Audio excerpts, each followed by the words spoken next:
Okay. Everybody trying to figure out how to set up, I'm gonna call the meeting of Wednesday, March 19th, Port of Siuslaw to order.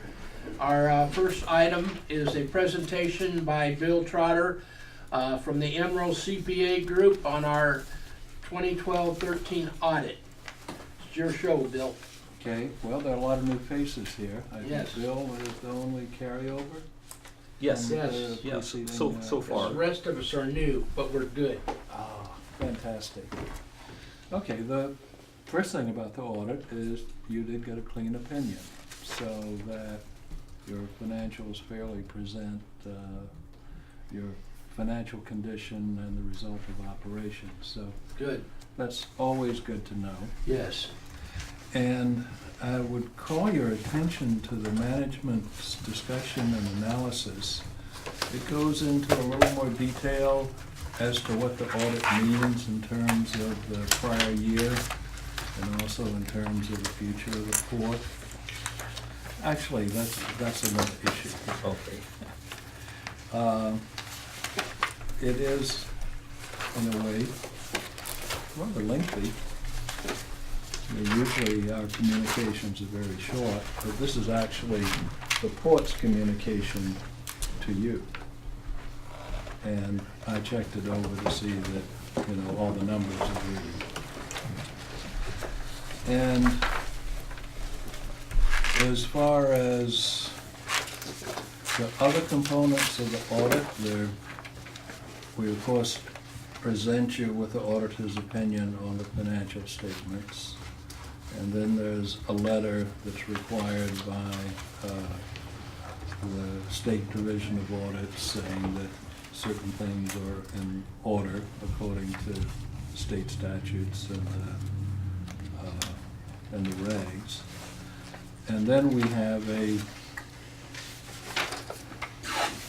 what we call SAS 115 letter on internal control.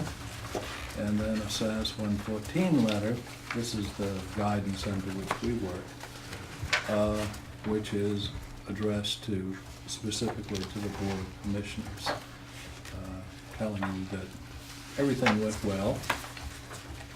And I think for the most part, the SAS 114 letter just makes mention of adjustments, major adjustments that we had made to the financials. And otherwise, I think it's pretty straightforward.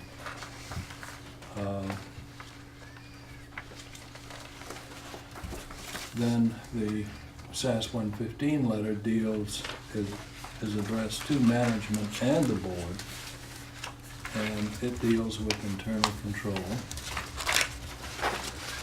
And there were no material weaknesses, which is what we want to avoid.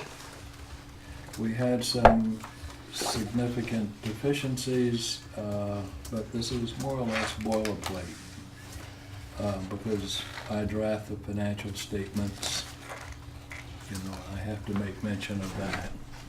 And for example, in Lane County and the City of Eugene, they have people on the staff who have been trained in this and who do prepare the financial statements for the auditors. So, strictly speaking, in the best of all possible worlds, the auditor would just audit and the agency would produce the financial statements. But the reality is, small agencies, it's hard to go out and hire that kind of expertise, and it's much more efficient if I draft the financials as I'm doing the audit. But we have to make that mention. And then, of course, the fact that you have a small staff. Again, in the best of all possible worlds, you would have 5 deaners back there. One in charge of the cash, one in charge of the receivables, one in charge of the payables, and a couple of others for good measure, But that's not the reality, so I have to make mention of that.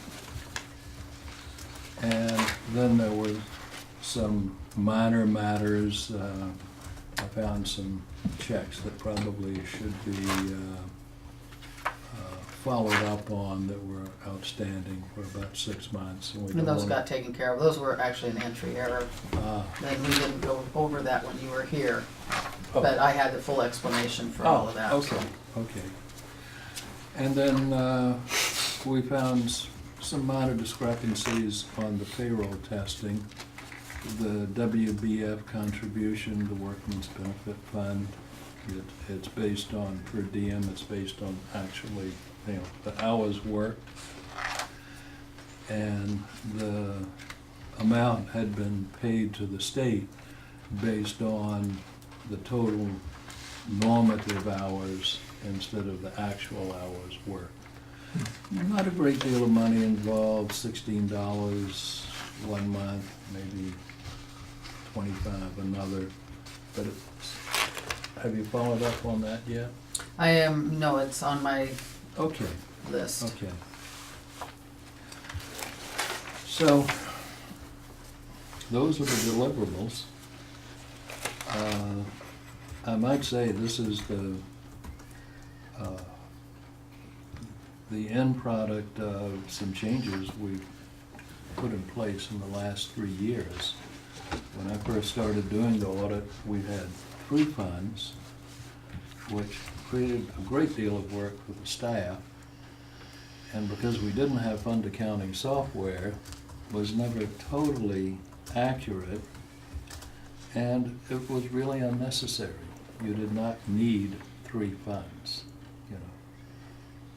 So we collapsed everything into one enterprise fund.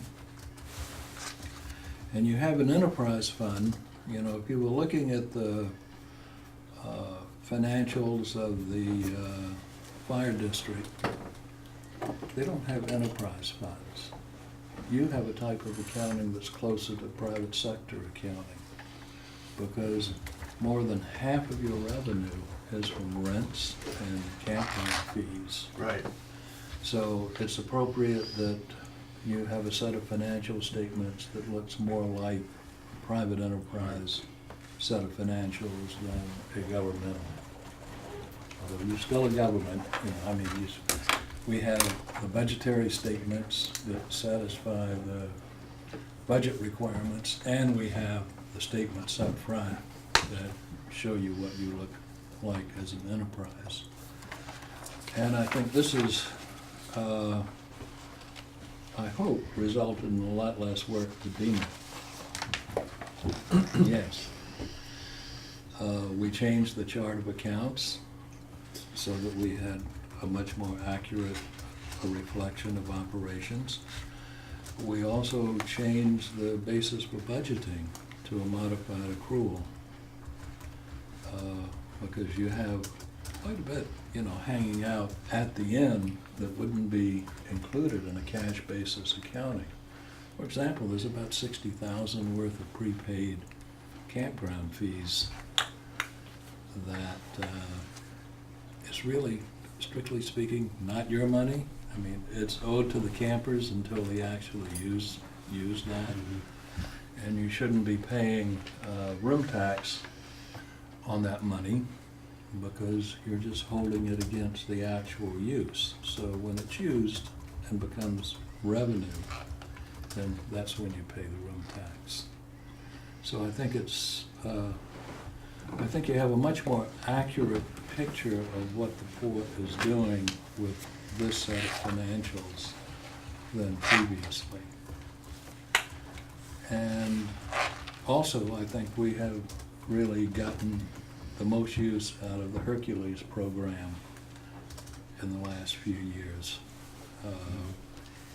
And that is a really good, strong control, because an outside party is keeping tabs on your receivables and what you owe to the campers, what the unearned revenue is, and also what the actual revenue is. They're pretty good. They do an extremely good job.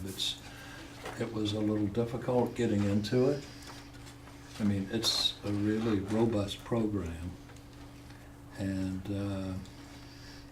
the assumption is you had a much more sophisticated accounting system than you actually do, but I think we were able to scale it down to meet our requirements. And also 3 years ago, we had a little cash crunch. And I was just looking over the cash balance for the last 3 years. In 2011, well, I'm not even going to go to 2010, but 2011, you had $162,116 in the bank. 2012, $197,499 in the bank. And in 2013, $239,801. So the cash position of the port It's has getting really better. improved. And that represents roughly, I would say, 2 months of your expenses.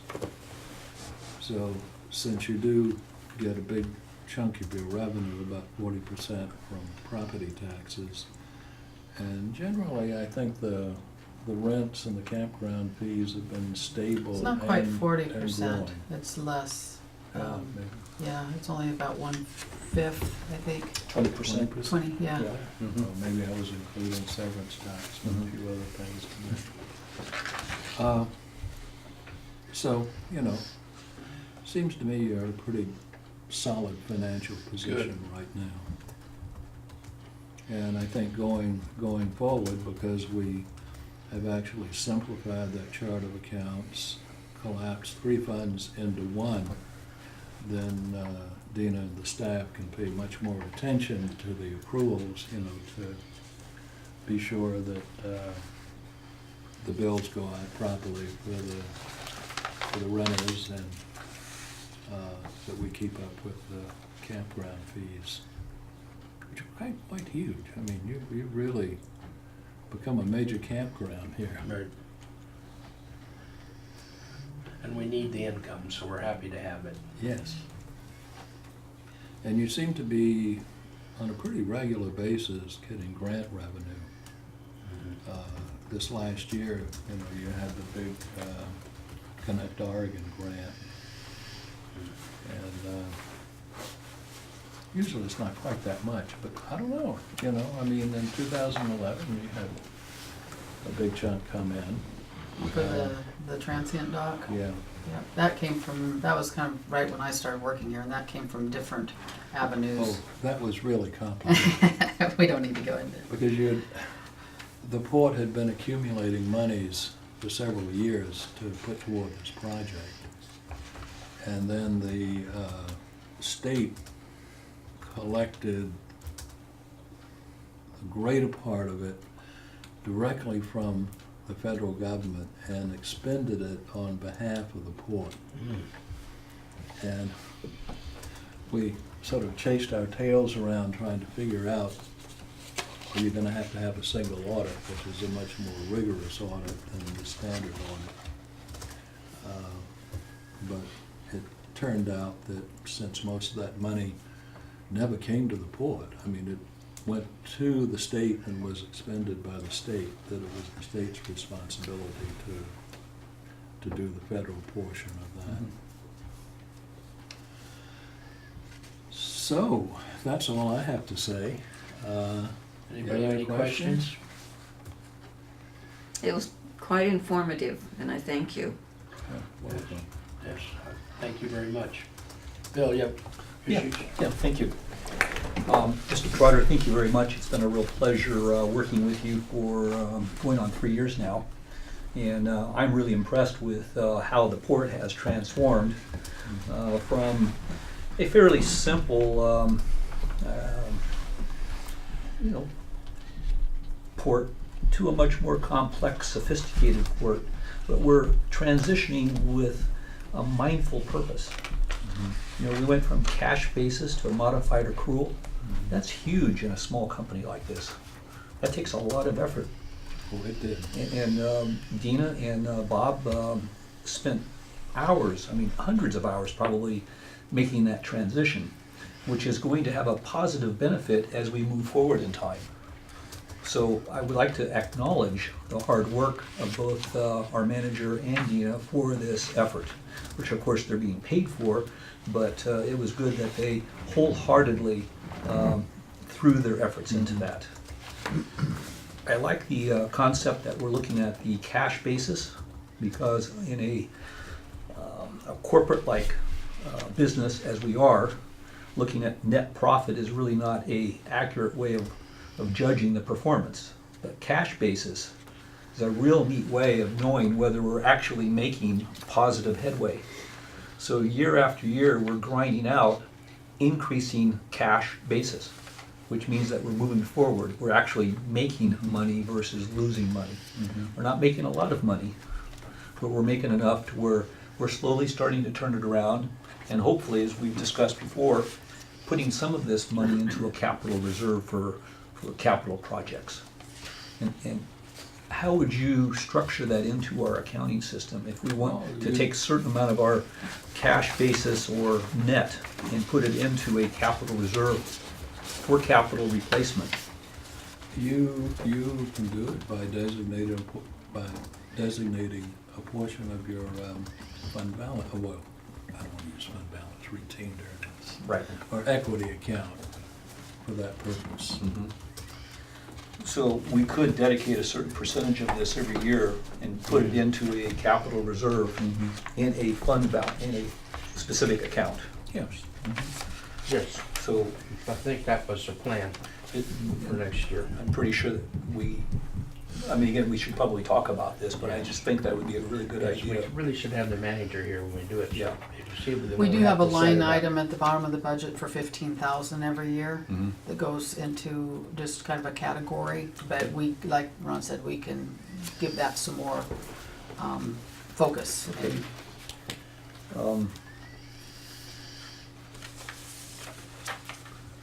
The budgetary basis fund balance has been adjusted in the amount of $65,387 to reflect a change from cash basis to basis that includes trade receivables. Is that the Hercules reservation system? 67,000, 65, okay. Just made a few comments. Since you have been working with us for 3 years now, do you have any recommendations that we can incorporate into our management as a board to enhance the port moving forward, outside of these government mandated reports? I think we've, by going to a modified accrual of the budget and focusing on getting those accruals up, that was the big step. I would say something that would be desirable when I look over the schedule of fixed assets. I'm not so sure everything is still there. We did a little cleanup, Dana and I, because I gave her a printout of the schedule of fixed assets. And some of the things that go back around 20 years really don't have very descriptive titles on them. They were vague. They were vague. And so at some point you might, and of course some of this could be classified as infrastructure as well, which is like, streets and roads and bridges and things like that. Capital improvements, infrastructure. Yeah, and not so much equipment that you use on a day-to-day basis, but some of the jetties out there and things like that. And I don't really know if that belongs in there. For example, if the Corps of Engineers comes in and does a dredging, they don't give you any money for that, right? I mean, it's a benefit to the port, but it's still under the jurisdiction of the Corps of Engineers. It's accomplished with their budget, not yours. But I think we do have a little bit of dredging somewhere in those fixed assets. In the turning basin here, perhaps? Are you talking about in the, in that list Yeah. of assets? Yeah, as we go back in time. Uh, I don't think we've done anything recent in No, No, because if we got money, it went to, the dredging itself, would pass through us. And the Corps is responsible for the dredging out at the mouth. But you're right, on that list, we would have to take a closer look at that. Yeah, there's some ambiguous items from about 20 years ago in there that I'm not quite, Just the label or the amount, or both? both. So trying to get a assessment of what that asset is worth is something that the port would have to go out and contract with a company to do. In other words, we need to get something on the books that says this asset is worth X amount of money, which we could then put on the books more Yeah. officially. And what they do is they identify the asset, they try to figure out when it was acquired. And then, say in the case of land that was acquired 20, 30, 40 years ago, they discount it back using an inflation factor So it'd be almost fully to try depleted. to approximate the original cost. Because land you don't depreciate, it just stays on the books at the original cost. So what you're suggesting is that we may not have the highest value on the books. Yeah, I don't know, I'm pretty confident about everything, almost everything that went in there in the last 5 to 10 years. But before that, I'm not quite have that same level. Well, you'd have values, I interrupt. Your values would be set from 5 to 10 years ago. Until a piece of property changes, the valuation wouldn't change. He's talking about assets maybe 1950, 1930, So those assets would be valued at that level. well, that would be my guess. I mean, They would be valued on the cost basis. Now, in the accounting profession, we're evolving constantly, and there has been talk of actually having an accompanying schedule where you state those assets at fair market value today, as well as historical cost. So, Oh. I'm not recommending going overboard on this, but you guys might kind of take a look at that, share the schedule with Dina, and have a little brainstorming on. Okay. Yeah, I can provide you with that list. but the only question I had arise was the dredging of the turning basin. That's maintenance and repair. That's not an asset. That's correct, and it's also what, federal or state money that just passes through. Right. Yeah. So is that considered an asset on this? Shouldn't be. I think I read it as an asset. Well, that's another, that's something that we want to talk about, because Yeah. our balance sheet as reflected by our assets need to be accurate for us to have good understanding of where we are financially. We don't want things constantly changing For underfoot. example, when you build a road, do a lot of work on the road bed. You do a lot of peripheral work on drainage and, is that an asset? Generally, it's considered like an infrastructure asset. So you're liking the turning basin dredging to So I think the- maybe we need some definitions. More I mean, value if if you're it was maintaining, dredged than if it was full of sand. if you're maintaining something that's Yes, already but I don't done, know. It doesn't belong to us. then Shouldn't it's be an asset at all. reasonably maintenance. What is it, maintenance and repair? But if it requires, say, putting in a whole new channel, I mean, some of the history I don't know about when it goes back decades. to 1909. So was it maintenance? Or Well, were you dredging creating a is new maintenance. channel? Yeah. Yeah, we didn't put in a new river, we just maintained. It's the And it's same something has to be motion. done. And it's an asset. If we don't have that turning basin, we don't have, I mean, you can Yeah, but we don't know. define own it, it. we don't You own know it, the yeah. State of Oregon owns it. Division of state land. so that's the question is who. You can see how dicey this gets. Yeah, Yeah, it's, yeah. yeah, it depends on your mood that day. And as I say, everything in the last 5 or 10 years on that list, I think is pretty clear what it Yeah. is. But you get farther back in time, and who knows? I mean, it's just, the identification is very ambiguous. Changing the topic from the dredging and that type of infrastructure to our Pacific View Industrial Park. I believe that we have some infrastructure in there. We do. Is that on the books as infrastructure in our PVIP? I think we have storm drainage and that's something that I was thinking that we have, that was paid for, that's infrastructure, that should be on the books and depreciating, which would increase the value of the assets of the Port of Siuslaw. Susie was very involved with the PVIP, and Bob knows more about that. I don't know really the detail on that. So just to remind Bob, who will be looking Yep. at this, maybe we want to take a look at those infrastructure improvements and put them on our balance sheet.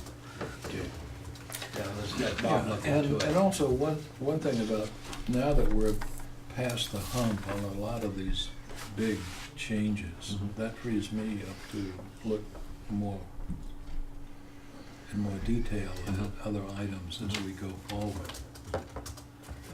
As to where the port should go, that's not within my job description. Well, That's your responsibility. I appreciate that, and the fact that you have substantially larger clients than we, it would be of interest to know from your perspective, looking at other entities, how do they accomplish and how are they successful? Because we want to emulate other successful organizations, if I'm not mistaken, versus trying to reinvent the wheel. Well, I would say, in my experience, the first step is to have really good control over your accounting and budgeting. And that leads to other good things. I mean, if you have that kind of control, then opportunities will present that you can take advantage of. And do you feel that we have that? I think you're going in the right direction. Okay. For I example, think we have a very good manager that is doing a good job with their finances. Yeah. oh, I think, Yeah. I see a happy staff. Yeah. And, you know, people are working well together and they are knowledgeable. And, you know, this office where you consolidated the campground office with the main office, that was a very good move, because that strengthened the internal control. I mean, I'm always worried about remote cash collection sites. They make me nervous. And, you know, in the past, usually that's where bad things happen. But now you're in the same building. And I think the implementation of the Hercules system is such that we have a strong control there over the cash collections. Excellent. Any other suggestions that come to mind? You know, I'm treasurer of South Lane Mental Health, and I've been treasurer for 15 years. And when I came on the board, I think we had an annual budget of about $400,000. Now we're pushing on the $4 million. And this is in Cottage Grove, a small town. And at every point along the way, we found that strengthening the internal and administrative control goes hand in hand with the ability to grow, to take advantage of grant programs, take advantage of new programs offered by the state. And, you know, it's a constant organic process. So it all starts with good controls. Okay. I mean, Yeah. that's my thing. Right. I'm the auditor, you know. With checks and balances. And that's what Yeah. and that's what I look at. Okay. And I would say if an agency can demonstrate that it can handle the money it receives, the money is ultimately forthcoming. So we have to demonstrate. Almost like magic. Yeah. No, I mean, you Yeah. do have good stuff going on. So overall, we're in good shape, we're going in the right direction. Certainly going in the right direction, and to the extent that I've investigated this, yes, you're in good shape. You know. Good. Yeah. Thank you, Accountants Bill. never want to say anything that's categorically true. You know, but- There's no yes or no. Yes. It's, Thank you very But I have that much. good feeling in my stomach. Really appreciate Okay. your input. Thanks for making Thank the you trip out, Bill. for making the trip. Okay, next, We'll be in touch. we need the approval of the minutes of our February 19th meeting. I make a motion that the minutes of the February 19th, 2014 meeting be approved. Second. Second? All in favor? Aye. Aye. Aye. Okay, remarks from the citizens. Did we have anyone sign up today? The sheet is blank this evening. Yes, it is, very blank. Hmm? No speakers tonight. No speakers today. Did we have unanimous on the motion to approve the minutes? I noticed Mr. Fleener was not present. Yes, we for did. the There 11th. was 4 of us. Did you vote? Yes. I'm sorry. missed No, it. no, well, actually I did, but I approve the minutes. Okay. Thank you very He much wasn't. for checking in. Yeah. Appreciate that. Well, we were past it anyway, 4-1. Okay, next up is financials. Does everybody have a chance to renew the financials? I have a couple of questions, but I'll wait for the motion. Do we have a motion to approve? I move we approve the financials as presented. Second? Yes, second, and I have a, You have questions? yes, to Dina. I really appreciate the spreadsheet that comes with the credit card, really nice. However, on this particular statement, there's a couple of missing items on Fred Meyer. Is this the one we sent out today? Yeah, 3 Fred Meyer.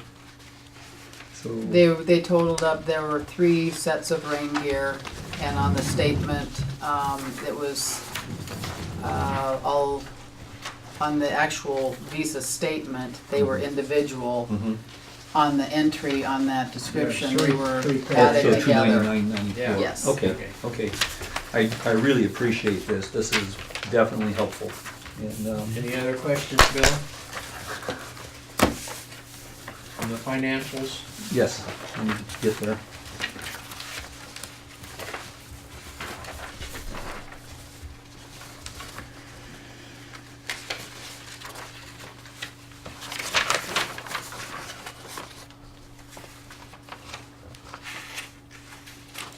No, I'm fine. Thank you. Okay. All in favor? Aye. Aye. Opposed? So be it. Eldon Nordahl, you're next. We're here to give you a response on your request to see whether we were interested in purchasing dredge spoil site number 22. And we have come to the conclusion that at this time, we have no interest in purchasing it. We have no use that we know of at the present time.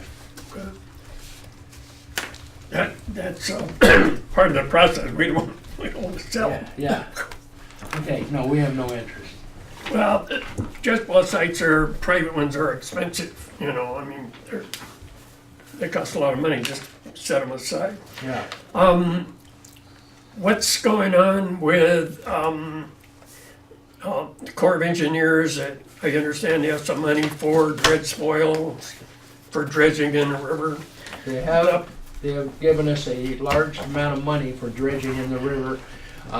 We don't know, we were surprised we got the money.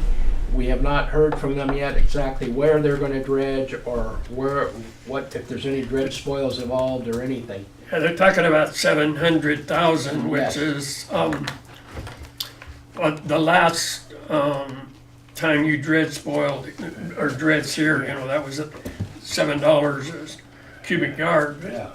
after you get it, then what do you do with it, you know? Yeah. It's hard to get rid of it.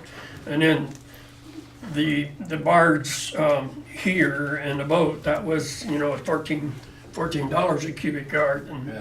so it's, you know, $700 won't, Yeah. 700,000 not gonna go very far on the river.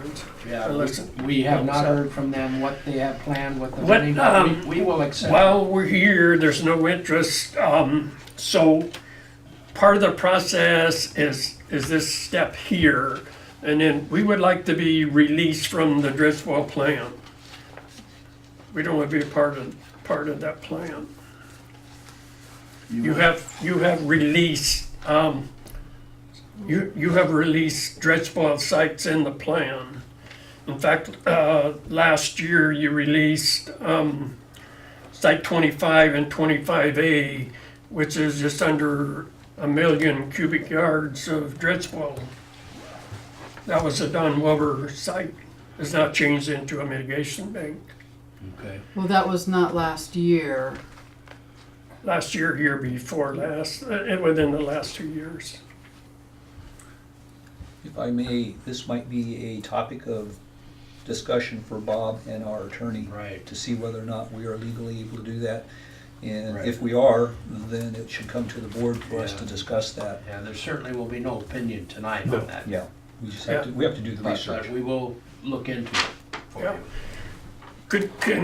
Can we get a statement from the Port of the Port of Siuslaw to that statement, what you just said? For the record, you are asking the Port of Siuslaw to release the dredge spoil designation from your property, is that Yeah. correct? Mhm. Okay, And then, for the record, for our records, the comment from that the Port of Siuslaw is not interested in purchasing our property okay. Is So that- you want that- something in writing? Yep. Okay, from the Port of And Siuslaw. it'll also be in our. Well, I appreciate you minutes. taking your time, because that was, lane code in rural dredge spoils, that's a part of the process for us. Okay. And we've taken that step, and so then we go forward. We can always farm, which we don't have any plans for development. We can farm without further review, and, so. Okay. But in case something comes along, Okay. Well, we'll look into make that. it into a pharmaceutical business, I don't know. I think I know which one you're Sandbox. talking about. Thank you for your time. Okay. Really? see you later. The next item, number 2, the port manager performance evaluation will be carried over until the next meeting. And item number 3, discuss liability insurance for mortgage customers. That will be carried over to the next meeting, since Bob is the most person aware of the mortgage. Item number 4, other items of old business by the commission. Does anybody have anything? I don't, I'm good. Okay, let's go to new business then.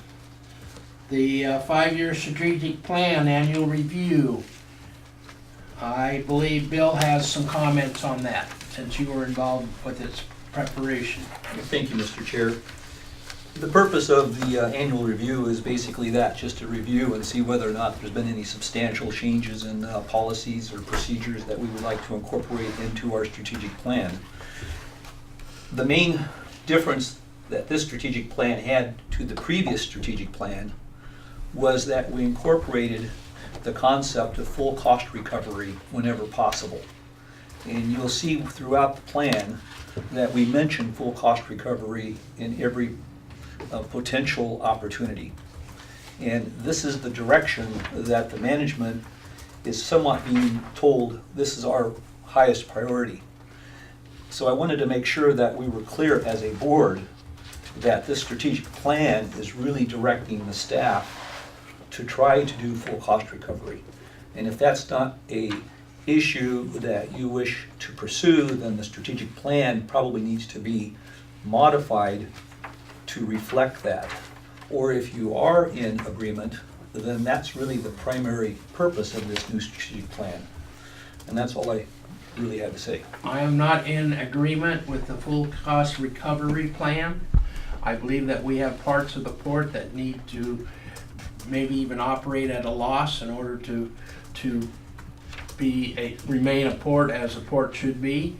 And whether we need to go in and change the plan, but I didn't see exactly what page that was. I want the port to be profitable, but if there is if the boat launch doesn't pay it for itself, that's fine. We'll have some other, maybe the RV park pay for it. As long as we're still operating in the black. That is my philosophy on that. Well, I think the strategic plan says whenever possible, when possible. when possible. I mean, Yeah, I don't know if we need to change the plan. There are other things in this plan that I don't agree with, but that plan is subject to change at any time. One of the things it says is that we'll look into acquiring the airport, and I don't think that's in the best interest of the port. I think the city is doing just fine running it, and it would just require more staff and more problems for us to try and run it. But until it comes up in front of the board, I don't mind leaving it in the plan. I think there's a lot of vagueness. You know, it's not that we are going to. I think it's something that we could do. Yes, I I understand think that. 777 points that out exactly, that it's a Yeah. potential, we could do it. Right. So Whether we're going to do it or not, right. Yeah, So Okay. putting it into our strategic plan is sort of restating what Right. 777 already gives us the ability to do. authority to do it. I imagine the city just about give you the airport. yeah, but I don't think I want it. Yeah, that's Well, what I I'm mean, saying. obviously, we would have to do a full cost-benefit ratio Right. study. And we put that in there because we know that that airport is having possible issues. And we certainly don't want to see the airport go away. Right. And if that happens, I would like to see the port at least look at the possibility. I'm not saying that we should until we look at all of the Yeah. ramifications. Yes, we will keep our eyes open. Yeah. But I go back to the previous board was concerned about the hemorrhaging of the port. Yes. So we were really concerned about making a statement to staff that whenever possible, we want to recover our costs. Now, with the exception, as you said, of certain enterprises, Okay. I have no problem.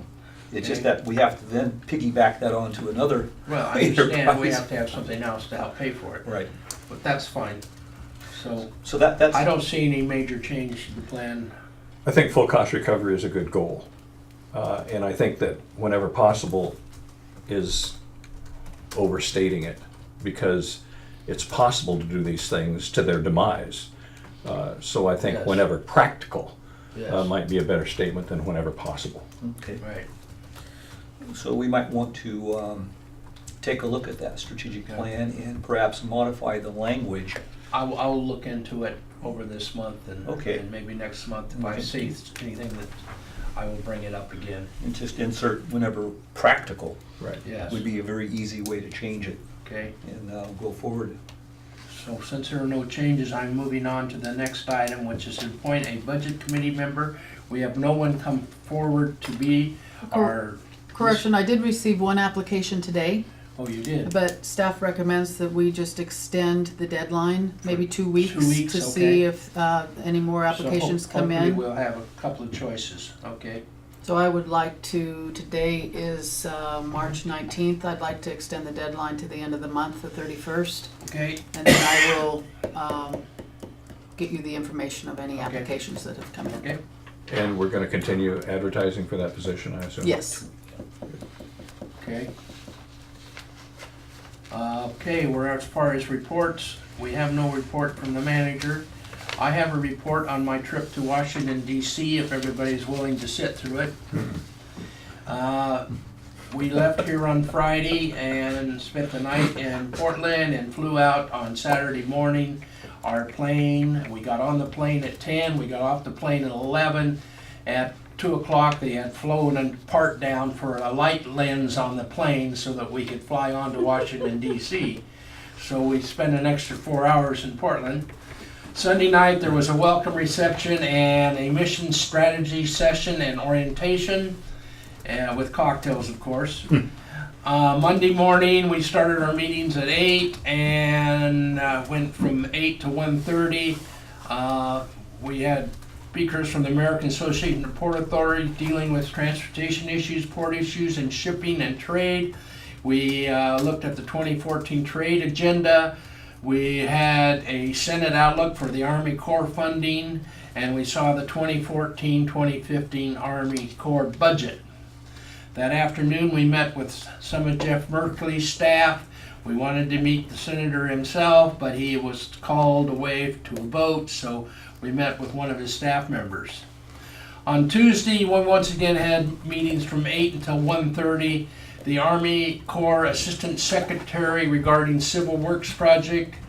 Gave us a talk on the different civil works, and about half of their budget is going to civil works like Hurricane Katrina levees and over on the whatever they had over there in New Jersey. They had a bunch of work projects over there. We had a discussion on water resources legislation. Major John Peabody of the Army Corps of Engineers told us they have $20 billion in approved projects for this year and a budget of $2 billion. In conclusion, our $150 million jetty reconstruction is remaining a long ways off. Wednesday, we had a breakfast meeting with the Oregon Ports Caucuses and had discussed some of the Oregon port issues. We spent the rest of the day listening to and asking questions to the 16 House of Representatives from Oregon, Washington, and Idaho. They were very informative and were aware of the port issues. Thursday, we spent the day at the Dirksen Senate Office Building listening to and asking questions to the 6 senators of the Northwest.